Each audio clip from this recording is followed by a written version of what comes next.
Balamusizza nnyo bannaffe abatulaba. Amannya Kiyingi Duncan Kiwuuwa. Tukomyewo nate n'omusomesa omukenkufu mu lulimi Oluganda Nsibye Nsereka Ssengule 222 owa Radio State. Kusooka kwa byonna mwebale kutugoberera nja kusooka nga sinaba kubuuza musomesa kibuuzo.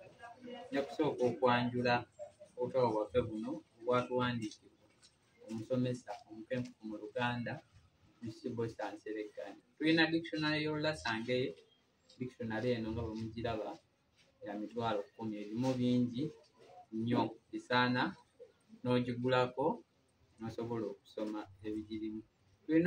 Tulina olulimi Oluganda n'ebigundiddwa ku mulembe Omutebi, katabo ka 3,000 nako ogula n'osomako. Tulina effumbekero ly'ebisoko erya Ssengule 222 nako ogula n'osomako ka 3,000. Tulina akatabo kapaagalala ak'Abassekabaka b'ensi muwawa. Byonna byawandiikibwa omusomesa omukenkufu mu lulimi Oluganda. Kakati abatulaba olunaku olwaleero tukomyewo n'omusomesa nga musomesa kasooka abalamuseeko tubuuza ekibuuzo ekinyuma.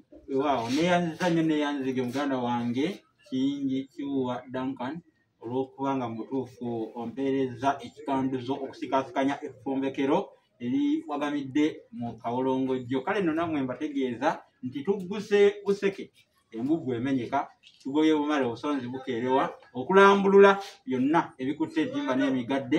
Kati mwe mutereere kayege okufaananako nannyini nakapiipini katereera mu njaya. Tugenda kubalambululira era nga bw'aliyanjudde enteekateeka eno. Musomesa waliwo ekigambo oba lugero olugamba nti okweyimbamu ogwakabugu. Ekyo kisoko. Okweyimbamu ogwakabugu kisoko oba mu Luzungu kye bayita idiom. Okweyimbamu ogwakabugu kisoko kitegeeza omuntu waba yeekyaye ne yejja mu mulamu naye nga akozesa omuguwa. Ogwakabugu gubeera muguwa naye ekyenjawulo ekiri ku muguwa guno gubeera gulukiddwa kuva mu binsambwe.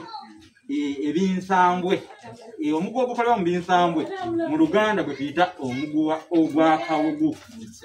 Kabugu gwe muguwa gwonna ogulukiddwa okuva mu binsambwe.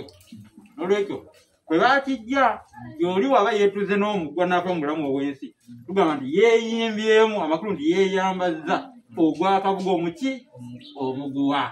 Yega amakulu g'ekisoko ekyo kisonesiza olwaleero.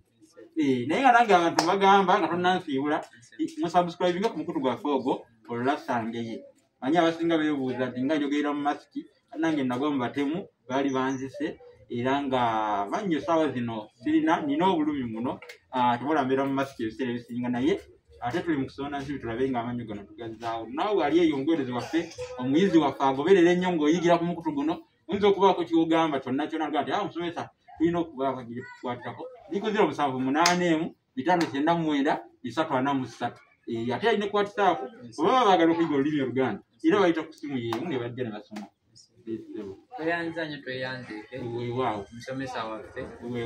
Mu kanyomero kano olwo tuba tukawunzise naye nga temwerabira okukubagirako bannange olulimi Oluganda olulimi lwaffe lusuuliddwa nnyo bwe tufuna omuntu mukwasizengako naffe tusobola bakiramu dictionary yaffe ey'Olulasangeye eyawandiikibwa omusomesa ono gwendi naye wano mu Nsibye Nsereka ya 10,000 gyokka.